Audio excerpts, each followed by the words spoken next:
Are you ready for it?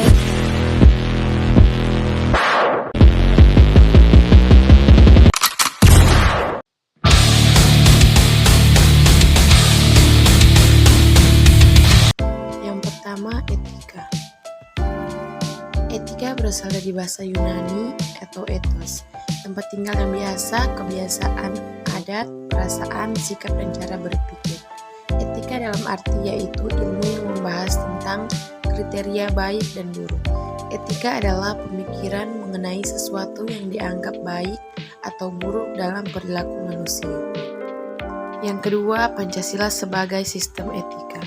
Pancasila sebagai sistem etika merupakan cara hidup bangsa Indonesia, juga merupakan struktur pemikiran untuk memberi tuntunan atau panduan bagi warga negara dalam bersikap dan bertingkah laku. Pancasila sebagai sistem etika dimaksudkan untuk mengembangkan dimensi moralitas dalam diri setiap individu dalam bersikap di kehidupan bermasyarakat, berbangsa, dan bernegara.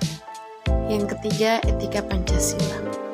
Etika Pancasila tidak memposisikan secara berbeda atau bertentangan etika berdasar pada kewajiban, tujuan tindakan, dan pengembangan karakter moral, melainkan merangkum aliran-aliran tersebut. Etika Pancasila adalah etika yang mendasarkan penilaian baik dan buruk pada nilai-nilai Pancasila, yaitu nilai ketuhanan, kemanusiaan, persatuan, kerakyatan, dan keadilan. Yang keempat, urgensi Pancasila sebagai sistem etika. Pentingnya Pancasila sebagai sistem etika terkait dengan problem yang dihadapi bangsa Indonesia sebagai berikut. Yang pertama, banyaknya kasus korupsi yang melanda negara Indonesia sehingga dapat melemahkan sendi-sendi kehidupan berbangsa dan bernegara. Yang kedua, masih terjadinya aksi terorisme yang mengutamakan agama sehingga dapat merusak semangat toleransi dalam kehidupan antar umat beragama dan meluluhlantakan semangat persatuan dan mengancam desintegrasi bangsa. Yang ketiga, masih terjadinya pelanggaran hak asasi manusia atau HAM dalam kehidupan bernegara seperti kasus penyerbuan lembaga permasyarakatan cabang Yogyakarta. Yang kelima, perlunya Pancasila sebagai sistem etika. Dekadensi moral yang melanda masyarakat, terutama generasi muda. Generasi muda yang tidak mendapatkan pendidikan karakter yang baik dihadapkan pada banyaknya paham yang melanda Indonesia sebagai akibat globalisasi sehingga mereka kehilangan arah. Terlebih paham-paham dari luar akibat globalisasi tersebut. Berikut korupsi merajalela karena para penyelenggaraan negara tidak memiliki rambu-rambu norma dalam menjalankan tugasnya. Penyelenggara tidak dapat membedakan batasan yang boleh dan tidak, pantas dan tidak, baik dan buruk. Pancasila sebagai sistem etika terkait dengan pemahaman baik dan buruk suatu perilaku. Berikut kurangnya rasa perlu berkontribusi dalam pembangunan melalui pembayaran pajak. Kepatuhan masyarakat terhadap pajak masih rendah, padahal perannya meningkat setiap tahun dalam membiayai APBN. Pancasila sebagai sistem etika dapat mengarahkan wajib pajak untuk secara sadar memenuhi kewajiban perpajakannya dengan baik. Pelanggaran hak-hak asasi manusia atau HAM ditandai dengan melemahnya penghargaan seseorang terhadap hak pihak lain. Kasus-kasus pelanggaran HAM seperti KDRT, penganiayaan terhadap pembantu rumah tangga, penelantaran anak-anak yatim, itu semua menunjukkan bahwa kesadaran masyarakat terhadap nilai Pancasila sebagai sistem etika belum berjalan maksimal. Berikut kerusakan lingkungan yang terdampak terhadap berbagai aspek kehidupan manusia seperti kesehatan, kelancaran penerbangan, nasib generasi yang akan datang, global warming. Hal tersebut menandakan kesadaran masyarakat belum maksimal. Masyarakat Indonesia cenderung memutuskan tindakan berdasarkan sikap emosional, mau menang sendiri tanpa memikirkan dampaknya. Yang terakhir, nilai Pancasila yang sulit dilaksanakan yaitu sila kemanusiaan yang adil dan beradab. Yang pertama, mengakui persamaan derajat, persamaan hak, dan persamaan kewajiban antara sesama manusia.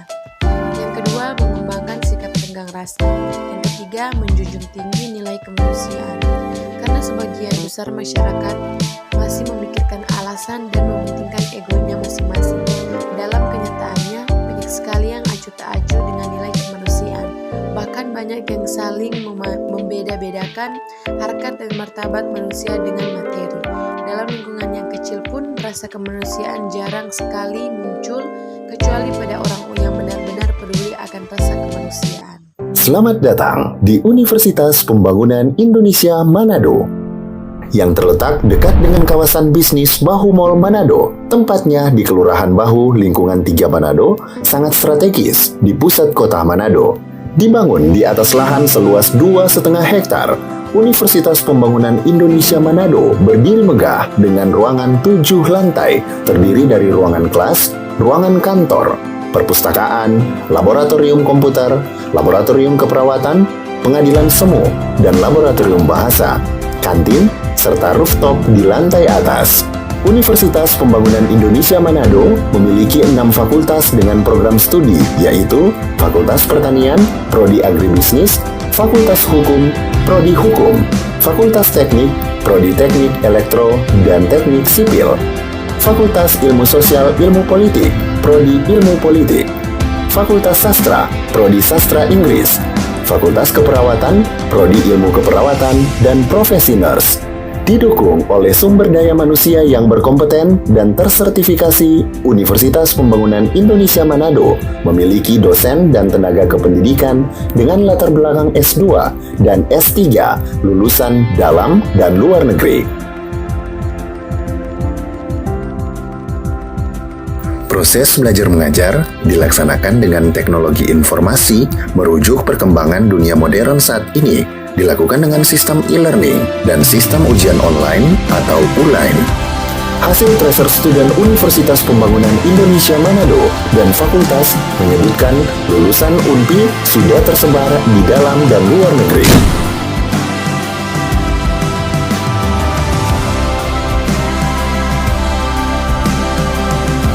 Selamat bergabung putra-putri terbaik bangsa.